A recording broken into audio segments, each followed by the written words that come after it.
Bem-vindos ao Gostos e Sabores. A paisagem não engana. Estamos no Alentejo, em Campo Maior.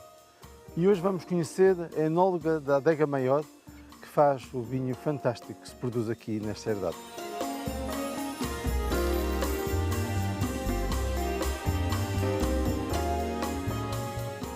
Rita, muito obrigado por ter aceitado o convite para estar aqui connosco no Gostos e Sabores e por nos ter recebido nesta magnífica adega, um projeto de Cisa Vieira, com a assinatura de Cisa Vieira, que é um projeto lindíssimo, mas o que me espanta mais ainda não é o projeto, mas é ver uma mulher como enóloga. Embora já haja algumas, mas a enologia ainda é um feudo muito masculino. Sim, deixe-me agradecer o convite por estar aqui hoje a participar neste programa com o chefe Hélio Loureiro. Eu estou muito satisfeita por também poder mostrar a adega e os vinhos, e daqui a bocadinho vamos falar um bocadinho sobre eles. Hoje em dia eu acho que já se perdeu muito, ou não, se calhar não na totalidade, mas isso ainda vai chegar, aquela ideia que há profissões masculinas e profissões femininas. E eu acredito que para ser bom profissional em qualquer área, o que é preciso é ser competente, é ser perseverante, é querer trabalhar, é ter capacidade de trabalho. E formação constante também. Exatamente. Não é? E tudo isso são características, essas e muitas outras, que não vêm nos cromossomas, não é? Por isso eu acho que de facto, cada vez mais vão começar a aparecer mulheres em qualquer uma função, uma delas enóloga e viticultoras e ligadas ao mundo dos vinhos. Mas é muito interessante porque a enologia está ligada aos aromas, às sensações, e por isso também tem muito de feminino. As mulheres são quase que educadas aos cheiros, desde os perfumes, não é? Digo muitas vezes a brincadeira que as mulheres, a primeira coisa que fazem quando o marido chega a casa, com quem é que estiveste? Onde é que estiveste? Não é? Porque sentem esses aromas que para nós às vezes nos passam despercebidos.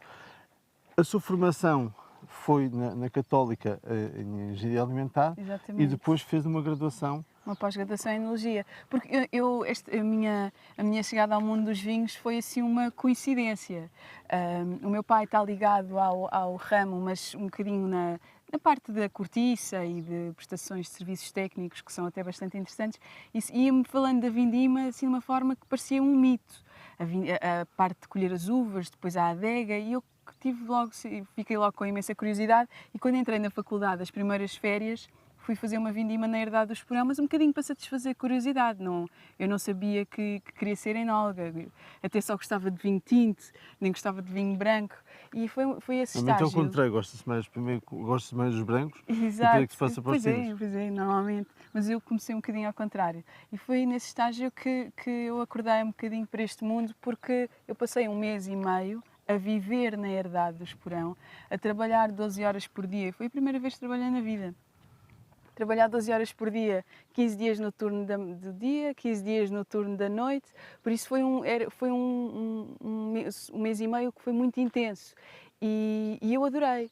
E eu acho que para ter uma profissão destas, ou se adora ou não vale a pena, porque nós moramos longe eu sou da cidade, nasci na cidade, moro longe da cidade, moro longe de tudo aquilo que cresci e a que estava habituada, mas gosto imenso de estar aqui, gosto imenso do que faço, porque de facto isto é muito, muito estimulante, mas é preciso gostar, não é? Maior de facto não fica assim tão longe de Lisboa, fica a 2 horas, sim. 4 horas do Porto, e é uma vila mas as interessantíssima. estradas são ótimas, o convite fica feito para vir à Adega Maior, mas nós agora vamos passar para a cozinha, onde vamos confeccionar um bacalhau e umas batatas com queijo de ovelha.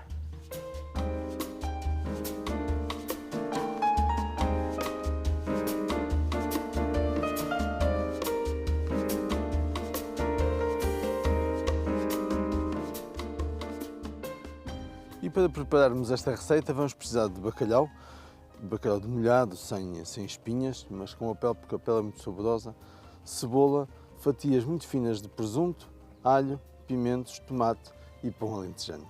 Para acompanhar, batatas que já estão previamente cozidas, feijão verde, cebola, uns pimentos que são muito picantes, por isso vamos usar muito pouco, tomate, banha de porco, azeite, azeitonas e um toque de queijo de cabra.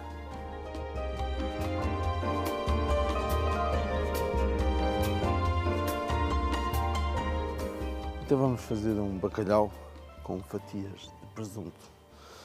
Este daqui de Barrancos, aqui bem próximo. Por isso vamos aquecer aqui o lume e fazer uma receita como quem faz vinho, não é? Exatamente. Eu mostrar os ingredientes todos. Aqui na adega maior, todos os talhões estão divididos por castas. Todos os talhões estão divididos por castas e há talhões plantados em anos diferentes. Este projeto foi criado desde a origem pelo comendador Rui Nabeiro e então, para ter a certeza que isto era um terreno e um clima bom para a produção de vinho, começou-se por plantar 10 hectares e 10 hectares na Godinha, que havia a fama de serem terras muito boas para vinho. A Godinha é onde é que é? A Godinha é a cerca de 10 km de Camaior, ali para aquele lado da fronteira de Espanha, e apostou-se desde o início em castas portuguesas e que se adaptassem excepcionalmente bem ao Alentejo. Toriga Nacional. Toriga Nacional, o Aragonês, Trincadeira, Antão Vaz, que é uma casta branca que praticamente só se encontra no Alentejo, Arinto, Roupeiro e o Alicante Poché, que não é uma casta portuguesa, mas e não há parte nenhuma no mundo em que ele se porte tão bem como no Alentejo, então é o nosso adotivo. Assim como a cidade, não é? A cidade porta-se muito bem também, tem um comportamento muito interessante. Sim, o Cirá, a Cirá é uma casta que se adapta muito bem a uma série de regiões e sim, no Alentejo encontra também um local muito importante para se exprimir muito bem. Mas nós aqui temos só um bocadinho de Cirá e um bocadinho de Petit Verdot. É o sal e a pimenta, porque o resto, 90%, são castas portuguesas. Ou seja, às vezes é preciso condimentar também as vinhas com algumas castas estrangeiras, não é? Exatamente. Por exemplo, o Cirá é muito bom para acrescentar aromas mais golosos, porque dá aromas a chocolate, a pimenta. É uma casta com muito corpo, que dá vinhos com muito corpo. E o Petit Verdot tem aromas mais vegetais, que ajudam a balançar um bocadinho aqueles aromas muito maduros que nós temos aqui no Alentejo. E tem uma acidez também fabulosa. E assim nós tentamos compensar as coisas, quer dizer, há sempre coisas boas e coisas más, claro. Não é? E os climas quentes são muito bons para ter maturações aromáticas perfeitas, mas às vezes tende-se a perder um bocadinho de acidez e de frescura. E nós aqui vamos buscar essa acidez e essa frescura ao Petit Verdot, essencialmente, e à Trincadeira, que também é muito boa nessa parte. Das dificuldades em fazer vinho aqui no Alentejo tem a ver exatamente com, por exemplo, as temperaturas altas de verão, não é? Exatamente. Porque nós, para termos a maturação de aromas e de taninos, que são essenciais para os vinhos tintos, temos que deixar o açúcar crescer um bocadinho mais do que num clima mais fresco. Por isso é que os vinhos do Alentejo também têm a tendência a ser mais alcoólicos. Mas isso não é um defeito, mas quer dizer, é qualquer coisa que nós, se conseguíssemos não ter açúcar tão alto, que certamente preferiríamos, mas para nós é muito mais importante a maturação aromática e a maturação. As vinhas aqui no Alentejo podem ser regadas, não é? Podem e têm que ser regadas, porque o calor é tão intenso no verão. No Douro havia uma proibição de rega das vinhas. Não sei Sim, mas o solo no Douro é diferente. O solo no Douro é xisto. São lajes claro, de xisto vai largando o calor durante a noite. Exatamente. E com um corte com falhas verticais e as raízes conseguem entrar pelo xisto e ir buscar água. Aqui no Alentejo o solo é mais granítico, não tem essa característica e não há tanta água no subsolo, por isso se não houvesse rega não havia vinho, de certeza. Pois não tinha. Mas o grão no vinho, depois, estava a dizer que pode ser considerado às vezes um defeito quando é em excesso, não é? Exato, sim. Mas já há possibilidades de controlar exatamente esse grau alcoólico, não é? Há possibilidades de controlar apanhando a uva mais cedo. Mas às vezes apanhar a uva mais cedo pode querer dizer que os aromas não estão desenvolvidos como deveriam estar ou como nós gostaríamos que estivesse. Por isso tem que ser um equilíbrio, é um equilíbrio delicado esse. e que nós trabalhamos bastante e estamos sempre na vinha a provar as uvas, fazemos controles de maturação diariamente das várias parcelas, por isso é um trabalho muito intenso para colhermos a uva naquele momento certo, que é quando os aromas estão maduros, mas quando o álcool ainda não está suficientemente alto para tornar os vinhos aborrecidos e enjoativos até. Nós aqui queremos fazer vinhos Os vinhos aborrecidos é interessante. Um vinho aborrecido, porque às vezes são enjoativos. Sim, e às vezes é engraçado, porque há vinhos que no primeiro impacto parecem muito agradáveis, têm uma doçura aparente muito grande e são golosos, mas depois quando os levamos para a mesa não evoluem, quer dizer, nós fazemos vinhos para serem bebidos à mesa.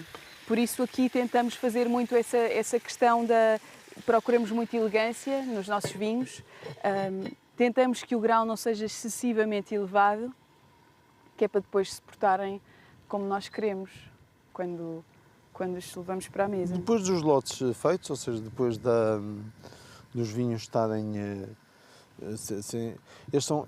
as uvas são pisadas de acordo com as suas castas, ou seja, não há uma mistura na pisa. Cada casta é pisada separadamente. E o vinho feito separadamente, não é? Exatamente. Está tudo separado na vinha, como nós já falámos. A vindima é toda feita à mão e para caixas de 20 kg. E as uvas chegam à adega, entram na adega para depósitos separados por castas e por parcelas. Porque nos interessa, primeiro, nós ainda somos bastante novos e precisamos de ganhar histórico para conhecermos muito bem as nossas parcelas e para conseguirmos tirar o máximo potencial delas. E depois tem muito a ver com a exposição solar, não é? Com a exposição solar, com o próprio terreno. O terreno, exatamente. E quando as vinhas já estão mais crescidas e em agosto, setembro, quando a vindima já começou, é fácil nós daqui até deste terraço que tem uma vista panorâmica fantástica, nós conseguimos ver as manchas de terrenos diferentes. Porque as folhas ficam com outra cor e nós tentamos reduzir as parcelas ao máximo para, em cada depósito, estar um tipo de uva que está num tipo de solo, num tipo de exposição, porque cada um desses vinhos depois vão precisar de trabalhos diferentes na adega. Hoje não basta fazer só um vinho bom, mas também é preciso saber vendê-lo. E temos aqui alguns exemplos, algumas embalagens que eu acho fantásticas, acho mesmo uma delícia, e que são prova disso, da inovação, da criatividade que é preciso ter hoje não para vender o vinho, mas também de algumas coisas, de algumas histórias que se vão criando. Temos aqui uma garrafa que foi engarrafada no dia 7/7/2007 por 7 pessoas e foram feitas às 7 da manhã. 2007 garrafas. Nós aqui temos um cuidado extremo com tudo, com a vinha, com o vinho, com o edifício, e por isso é que este edifício é assim tão fabuloso. Mostra o documento que está dentro, que eu acho uma delícia, porque foi mostro. feito um documento mesmo pelo notário, ou seja, porque não houvesse dúvidas, mesmo se pensasse que isto é mais uma história de marketing. O marketing é de certeza, mas tem a particularidade de ser autenticado, ou seja, como se fosse uma obra de arte ou fosse uma obra de museu. Exatamente, porque é facílimo nós dizermos que este vinho foi engarrafado numa data e numa hora específica. Uma prova, não é? Mas nós, para provarmos às pessoas que realmente era verdade, pedimos ao notário para vir aqui certificar que de facto isto aconteceu. Foi feito isso, não é? Exatamente. E qual é que é a ideia deste vinho? Era de fazer E também tem esse que é do dia 8, não é? Exatamente, mas eu aí já lá chegaria. Nós chegou uma altura em que começámos a achar que precisávamos de alargar a gama e então alargámos a gama e com a qualidade dos nossos vinhos a crescer conseguimos começar a fazer edições especiais. E a primeira edição especial foi o 7, a segunda edição especial foi o 8. E tanto o 7 quanto o 8... Correu bem o 7, por isso participou do 8, não é? Exatamente. E porque estas coisas têm que ter uma continuidade, porque nós não queremos lançar produtos e depois abandoná-los assim, não é? Nós queremos que as coisas tenham sempre uma continuidade no tempo. E o 7, quando foi pensado uma trilogia. O 7, o 8 e o 9, que ainda não saiu, vai sair este ano. E a ideia é sempre semelhante. as melhores barricas de um determinado ano entram neste lote. São vinhos que são feitos para envelhecer em garrafa, ou seja, têm estágio em barrica, mas o essencial é a evolução em garrafa. E depois, como são vinhos tão especiais, nós achámos que devíamos fazer uma embalagem especial também. Tanto o 7 como o 8 são embalagens feitas à mão. E que Tem uma vantagem que se pode levar guardam... e não se partem. Também. São fofinhas, não é? Sim, são ótimos resguardos. Mas tem outra vantagem também, que quando as pessoas bebem os vinhos, normalmente deitam as garrafas fora e o vinho fica na memória, mas não fica nada para provar. E aqui nestas caixas ninguém tem coragem de deitar uma coisa destas fora, por isso é uma recordação que fica também daquela prova, que certamente que é memorável, porque os vinhos são muito bons e fica qualquer coisa física. Eu gosto de dar sempre para guardar. Para guardar a garrafa e beber o vinho, não é? Exatamente. Eu, por acaso, não sou muito de guardar vinhos, porque acho que a vida é muito curta para nós guardarmos vinhos muito tempo. Depois, às vezes, pode-nos a vida pregar alguma partida e não termos tempo de os provar. Eu concordo plenamente. Até porque eu acho que quando nós começamos a querer guardar vinhos, quase certeza que vai passar o momento ótimo, não é? E também o 8 Até porque dificilmente um vinho com mais de 7 anos continua a ser um grande vinho, não é? Quer dizer, depende das regiões, depende dos anos, mas sim, quer dizer, depende dos vinhos. Mas é que obriga também, quando um vinho tem mais de 7 anos, obriga, por exemplo, a ser refrescado às vezes, a ter que se abrir garrafa, ter que fechar de novo. Ou trocar a rolha, não trocar é? A rolha, o que é importante é que os vinhos sejam guardados, quando se quer guardar vinhos, é guardá-los bem, com as garrafas deitadas, isso é fundamental, e num sítio em que a temperatura seja constante ao longo do ano. Uma despensa na zona mais fresca da casa e que seja fresca no inverno e no verão, porque o vinho degrada-se muito, evolui muito mais rapidamente com temperaturas elevadas e à luz. Por isso, se os vinhos tiverem uma temperatura constante e fresca, ao abrigo da luz e a garrafa deitada, têm uma longevidade muito maior. Mas mesmo assim, eu também concordo que não se deve guardar muito os vinhos. É isso, beber vinhos maus. Não se ter tempo, a vida é muito curta para se beber maus vinhos. Eu acho que cada vez menos há maus vinhos, não é? Com a tecnologia que começa a haver e com este estudo tão intenso da viticultura e enologia, quase é um grande azar fazer um mau vinho, não é? Claro. Agora, o desafio é fazer vinhos que tenham uma personalidade muito própria e que, quando nós os provamos, consigamos pensar que estamos a provar o Monte Maior. Este vinho sabe a Monte Maior. Isso é o que nós gostávamos de conseguir. E isto quer dizer que se conseguirmos isso, quer dizer que estamos a conseguir exprimir este clima e estas castas que nós usamos. Isso é importante. Nós temos aqui o nosso prato quase pronto. Vamos só deixar daqui terminar. O bacalhau está mesmo no ponto. Como se pode ver, as batatas vamos deixá-las só corar um bocadinho e voltamos já para fazer o empratamento final.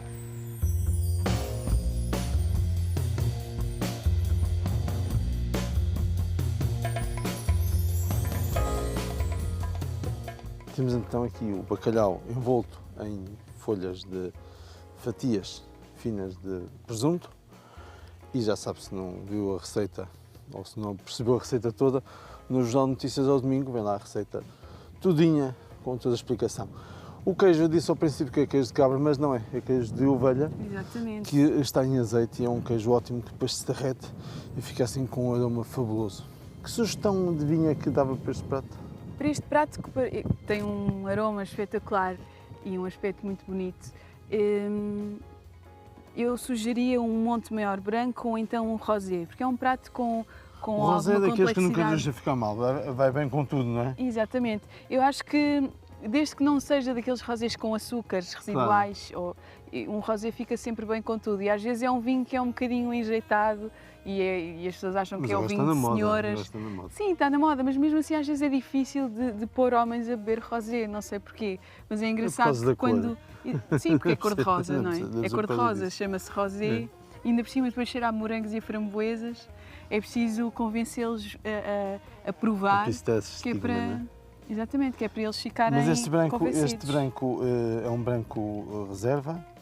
Este é um branco que não é reserva, Não é é o nosso reserva. Monte Maior. É um branco feito com 4 castas, então vá azarinto, roupeiro e verdelho, que eu há bocadinho não falei. Não tem estágio em barricas, por isso é um vinho muito fresco, muito aromático, que acho que vai ficar muito bem aqui neste prato por causa do queijo, porque corta aquela gordura, Exatamente. e por causa também dos pimentos, que têm um aroma um bocadinho vegetal. E os aromas mais adocicados deste vinho vão equilibrar essa nota vegetal. É um vinho que depois também aguenta muito bem aromas mais elaborados e mais fortes, por isso o presunto também não vai cortar até também aquele lado salgado. Eu acho que vai ser acho que é o casamento perfeito. Com o rosé é mais em tom de desafio, que é muito importante também Contraste nestas também, questões. que- Exatamente. E depois desta lição deliciosa, vamos ver outra parte da adega que não é menos importante, que é onde o vinho faz o seu estágio nas barricas.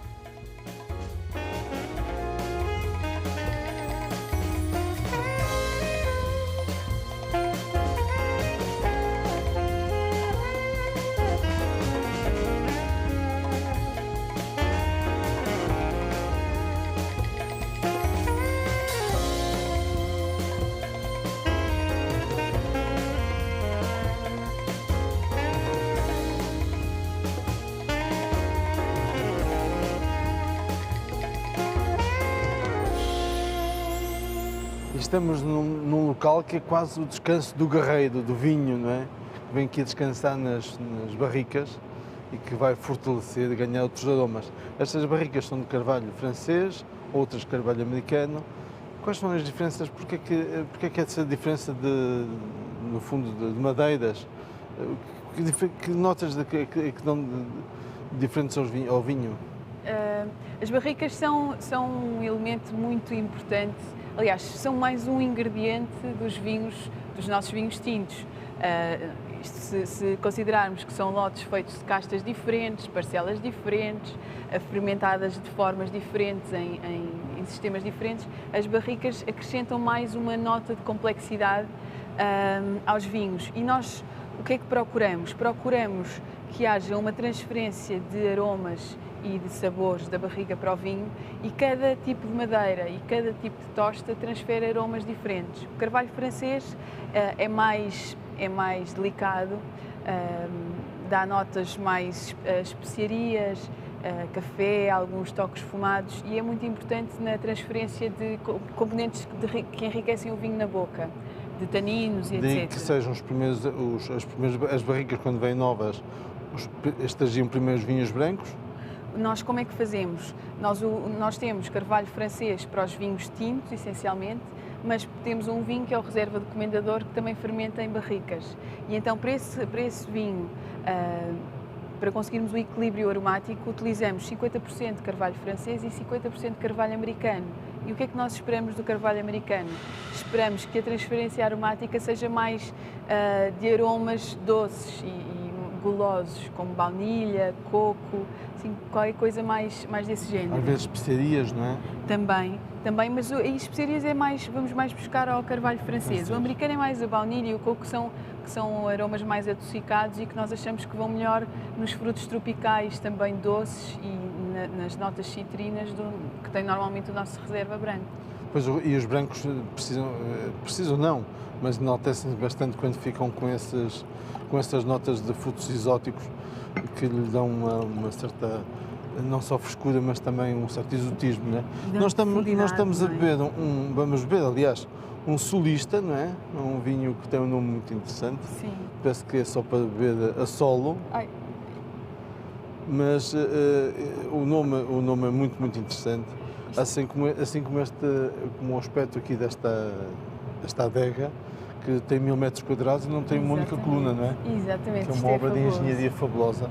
E temos que considerar que por cima temos aquela zona onde tivemos a cozinhar, não é? Exatamente. Que é um relevado, um espelho de água, por isso isto tem que sustentar não só o teto, mas também esse peso todo. E o relvado dá-lhe também a frescura e mantém todo o ano. Exatamente. Este terraço é feito, obviamente, para ser bonito e para podermos apreciar esta paisagem fantástica, mas é vital para manter a temperatura da adega o mais constante possível ou com o mínimo de oscilações possíveis no inverno e no verão. Nós temos que considerar que no verão aqui facilmente se atinge 40 graus e a amplitude térmica, lá fora está um calor enorme e cá dentro está sempre fresco. Por isso já sabe, pode-se vir muito refugiada, pode-se vir refugiado na adega maior e eu despeço-me de si brindando ao seu sucesso, ao sucesso da adega maior. E nós despedimos do Alentejo, como diz a canção, Alentejo da minha alma, tão cedo te vou deixando. Quem sabe se um dia voltaremos cá. Até breve.